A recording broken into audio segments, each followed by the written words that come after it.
सगळ्यात उत्साही आवाज ऐकला मी. एक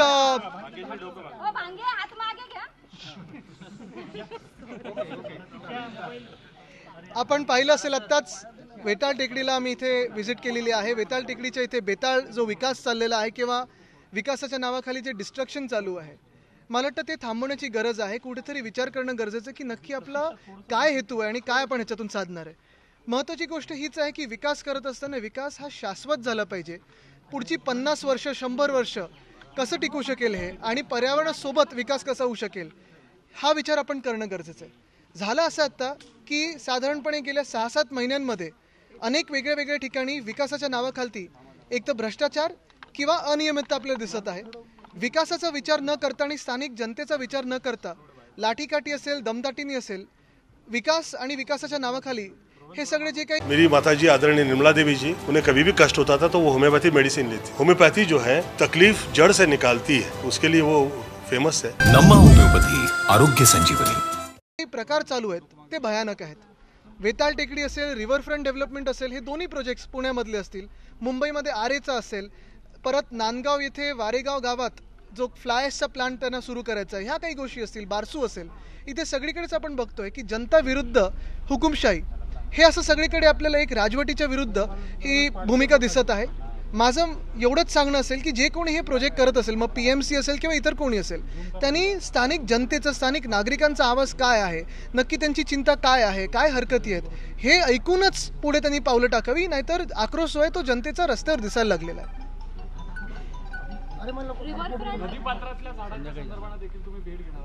नक्कीच घेणार आहे मी. आपल्याला आठवत असेल 1 वर्षापूर्वी पर्यावरण मंत्री म्हणून असताना त्याच्यावर अनेक बैठका देखील घेतलेल्या. इकडच्या स्थानिक जे काही NGOज असतील, मी ॲक्टिव्हिस्ट म्हणणार नाही कारण हल्ली काय झालं, ॲक्टिव्हिस्ट हा निगेटिव्ह शब्द झालेला आहे. कोणी काही चांगलं आणि सत्य बोललं की त्याला ॲक्टिव्हिस्ट म्हणून लिहिलं जातं आणि मग वेगळी त्याला पदव्या दिल्या जातात.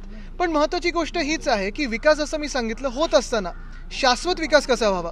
नदी पात्र देखील जर आपण बघितलं तर एक नदी दुसऱ्या नदीसारखी नसते. साबरमतीसाठी जे चांगलं असेल किंवा योग्य असेल तेच मुळामुठ्यासाठी नीट आहे का, चांगलं आहे का, हे विचार करणं गरजेचं आहे. एखाद्या नदीला स्विमिंग पूल बनवणं आणि मग पूर हे वाढल्यानंतर आपल्या शहरांमध्ये मग त्याच्यावर कुठची तरी परिषद घेणं हे योग्य नाही. आत्तापासूनच विचार करायला पाहिजे. दुसरी गोष्ट म्हणजे रिव्हर डेव्हलपमेंट जेव्हा आपण बोलतो तेव्हा पहिलं स्वच्छता त्या नदीची आणि मग नंतर सुशोभीकरण हा विचार करणं गरजेचं आहे. आणि सगळीकडे काही घाट बनवणं असेल किंवा कॉन्क्रिटायझेशन करणं असेल हे योग्य नाही. आत्ता मी हे पण बघत आहे की अनेक ठिकाणी असं झालेलं आहे त्याच नदीच्या पात्रासाठी आणि पूर्ण डेव्हलपमेंटसाठी की पर्यावरणाच्या परवानग्या घेताना ते जे काय सियाच्या परवानग्या घेताना एक सुद्धा झाड कापलं जाणार नाही अशी परवानगी घेतली गेली होती.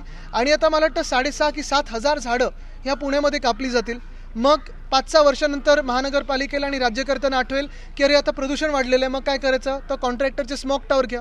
मुळात हे सगळं सुचवणारे कन्सल्टंट कोण आहेत, कॉन्ट्रॅक्टर कोण आहेत, हे कन्सल्टंट कोणाचे खास आहेत का, हा विचार देखील करणं गरजेचं आहे. कारण काय होतं की कन्सल्टंट आपल्या शहरांमध्ये येऊन वाट कशी लावायची काही वेळा असं सुचून जातात आणि मग जे खरे कन्सल्टंट असतात किंवा जे खरे इकडचे नागरिक असतात त्यांचा आवाज दबला जातो आणि मग काहीतरी एक भयानक प्रकार होतो. आदित्य, अर्बनायझेशन ज्या वेगानं होतंय, पुण्याची लोकसंख्या ही साधारण पुढच्या 5 वर्षामध्ये आणखी 20 लाखांनी वाढेल. रस्ते कमी पडतायत, आधीच पब्लिक ट्रान्सपोर्टचा इश्यू आहे. असं असताना नवीन रस्ते होणं गरजेचं आहे अशी सर्वसामान्यांची सुद्धा भावना आहे. बिलकुल आहे.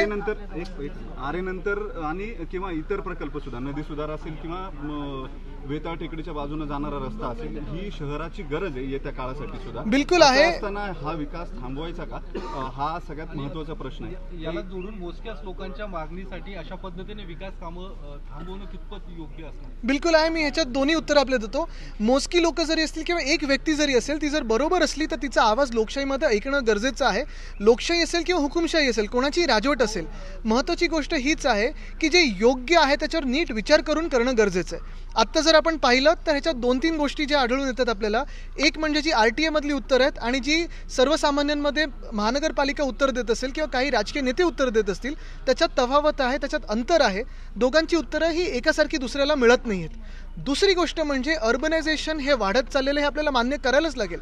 साधारणपणे आपल्या महाराष्ट्रामध्ये 12.5 कोटी जनतेतून 6.5 कोटी जनता ही शहरांमध्ये राहते.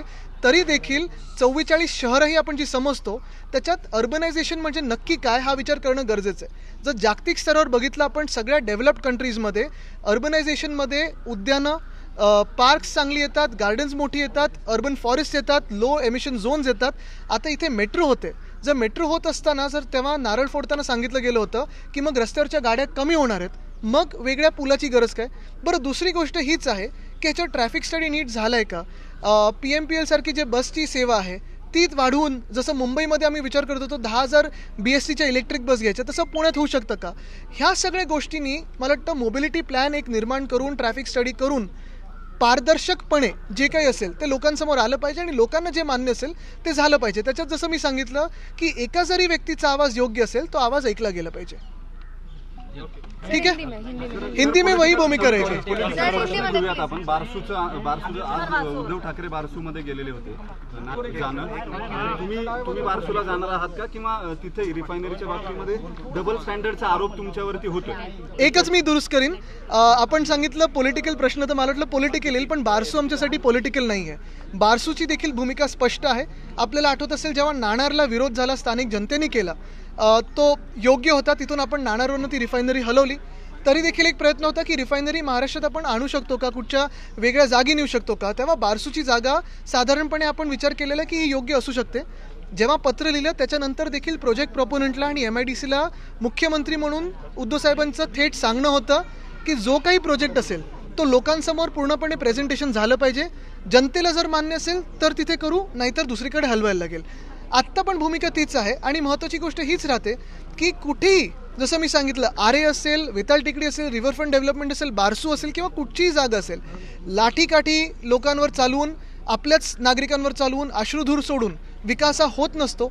लोकांना सोबत घेऊन एक डायलॉग साधून, मुळात आज पण इथे जे मी आलेलो आहे, इकडच्या पण जनतेला काय पाहिजे तर नक्की ते काय होतंय, कशासाठी होतंय, काय तुमचा अभ्यास आहे, महानगरपालिकेचं नक्की काय इथे तयारी आहे, हे ऐकणं गरजेचं आहे. पण लोकांचं ऐकायचंच नाही आणि आम्हीच करू ते बरोबर, ही जी भूमिका आहे ही मला वाटतं ह्या घटनाबाह्य सरकारची चुकीची आहे. ही हुकुमशाहीची भूमिका आहे. या सगळ्यामध्ये सरकारच्या काळात तुमच्या म्हणजे उद्धव सरांनीच या संदर्भातलं पत्र, हो तेच तर मी सांगितलं ना. आता जो काही आरोप केला जातोय, आता तुम्ही बारसूला जातायत आणि पण तुम्ही पत्र वाचले ते?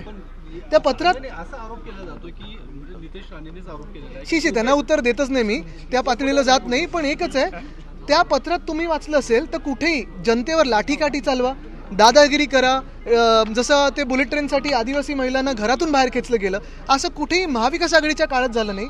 तरी देखील आम्ही इथेच पुणे परिसरात वेदांता फॉक्सकॉन आणणार होतो, ते पाठवलं गुजरातला. एअरबस टाटा असेल, मेडिकल डिव्हाइस पार्क असेल, बल्क ट्रक, म्हणजे महाराष्ट्राला जे प्रोजेक्ट्स पाहिजेत ते गुजरात किंवा इतर राज्यात पाठवले आणि जे आपल्याला नको आहेत ते आपल्यावर लादले जातात. उद्धव ठाकरे आणि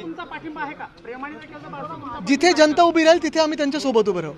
महाविकास आघाडीमधल्या रिफ्ट ज्या आहेत त्या पाहता NCP मध्ये पॉलिटिकल मुवमेंट ज्या झाल्या आता काही काळामध्ये, तुम्हाला आता असं वाटतं का की ठाकरेंची शिवसेना ही महाविकास आघाडीमध्ये क्लच झाली?